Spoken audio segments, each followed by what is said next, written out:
Halo sahabat trader, kembali lagi di channel pencinta bisnis. Kali ini saya akan berbagi kepada teman-teman semua yaitu tentang di time frame berapa yang paling bagus untuk kita melakukan trading.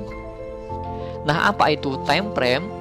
Jadi kalau untuk time frame adalah sebuah periode waktu yang dipilih oleh seorang trader ketika akan melakukan analisa ataupun bertransaksi di suatu market.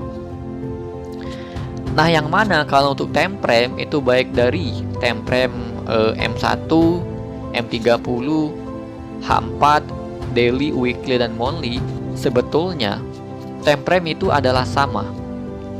Nah, kalau untuk time frame di suatu chart itu bagaimana cara kita mengkotak-kotakan ataupun menggabungkan sebuah time frame menjadi satu. Nah, banyak banget trader di luar sana yang beranggapan bahwa apabila time frame kecil seperti time frame M15, M30-nya bullish, H1-nya bullish, time frame besarnya contoh H4-nya bullish, daily-nya bullish, baru dia akan melakukan buy. Begitu juga sebaliknya, dia beranggapan bahwa apabila time frame kecilnya bearish, time frame besarnya bearish, maka dia akan melakukan sell. Dan ada juga trader di luar sana apabila ingin melakukan short time trading, maka menggunakan time frame yang lebih kecil, contoh time frame M15, M30. Nah, apabila dia akan melakukan long term trading, maka dia akan menggunakan time frame yang lebih besar, contoh di H4, daily, dan weekly.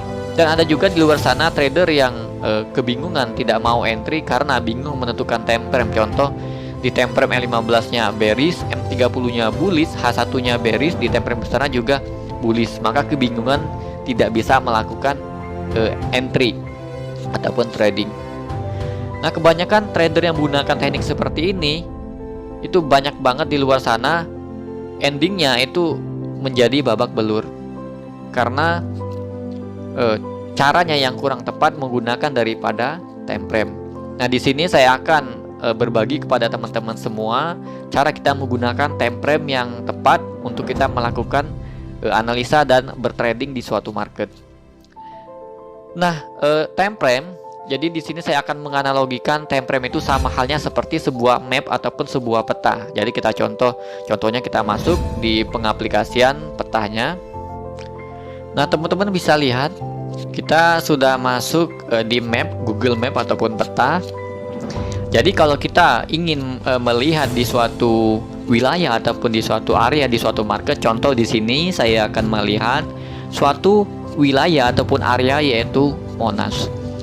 Nah, kalau kita menggunakan time frame yang lebih besar yaitu contoh kita menggunakan time frame monthly, maka akan terlihat wilayah tersebut sangat jauh. Teman-teman bisa lihat hanya terlihat pulau-pulau yaitu pulau Indonesia kalau kita menggunakan time frame yang lebih besar yaitu time frame monthly. Tetapi apabila kita menurunkan time frame tersebut menjadi time frame-nya weekly, maka akan lebih sedikit detail lagi. Nah, teman-teman bisa lihat contoh kita menggunakan time frame weekly.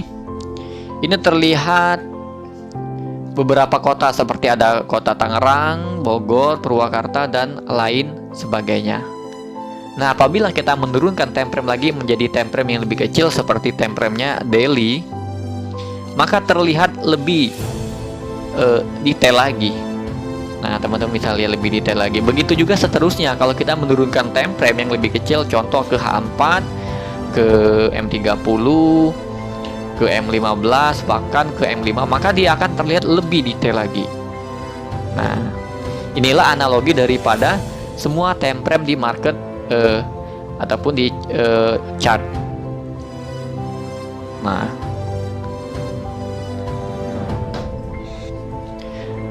Nah, jadi sebuah time frame di suatu market ataupun chart, baik itu time frame H1 sampai dengan time frame daily, weekly, monthly, itu sebetulnya sama, hanya saja sudut pandang yang berbeda. Maka semakin besar time frame yang kita gunakan, maka kita akan melihat suatu area itu akan semakin jauh. Tetapi apabila kita menggunakan time frame yang semakin kecil, maka kita akan bisa melihat suatu area itu akan lebih detail lagi. Kesimpulannya, time frame itu hanyalah ilusi.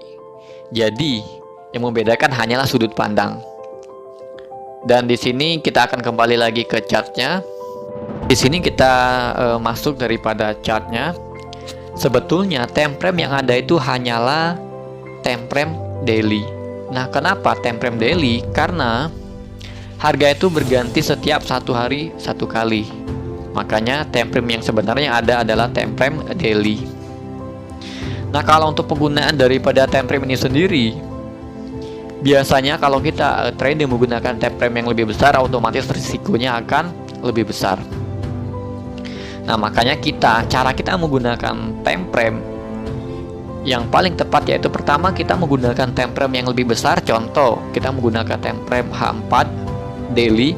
Ini kita gunakan sebagai forecasting, sebagai major trend, yaitu kita menggunakan time frame yang lebih besar ini untuk menentukan daripada major trendnya, trend tersebut sedang uptrend ataupun downtrend ataupun sideways.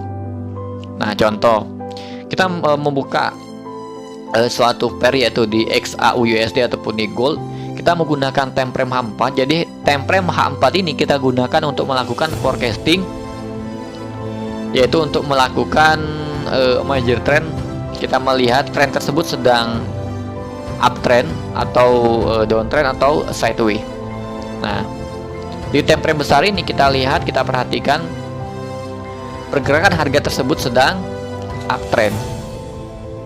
Teman-teman bisa lihat karena di sini dia pergerakan harganya di atas moving average 200, dan kalau kita juga menggunakan trend line, kita tarik seperti ini. Nah, harganya sedang up ke atas, ini menandakan bahwa trend tersebut sedang uptrend.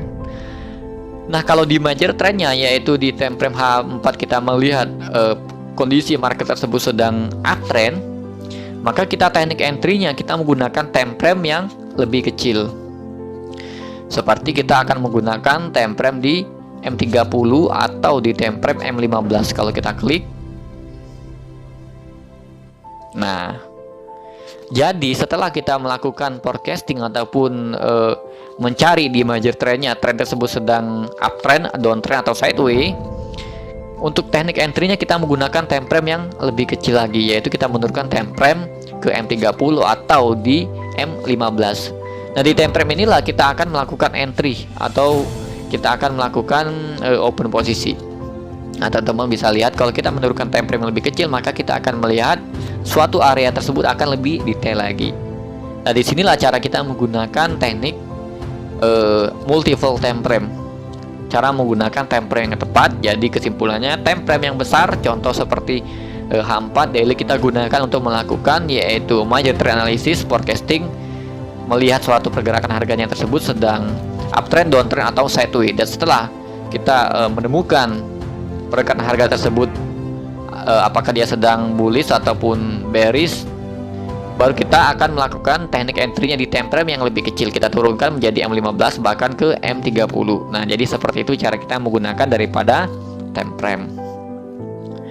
Oke, teman-teman semua, cukup sekian video kali ini tentang cara kita menggunakan di time frame berapa yang paling bagus untuk kita melakukan trading. Mungkin di video berikutnya saya akan menjelaskan lebih detail lagi, yaitu tentang cara kita menggunakan daripada teknik multiple time frame ini. Semoga video ini bisa bermanfaat buat teman-teman semua. Agar channel ini tetap terus berkembang, jangan lupa tekan tombol subscribe dan nyalakan lonceng.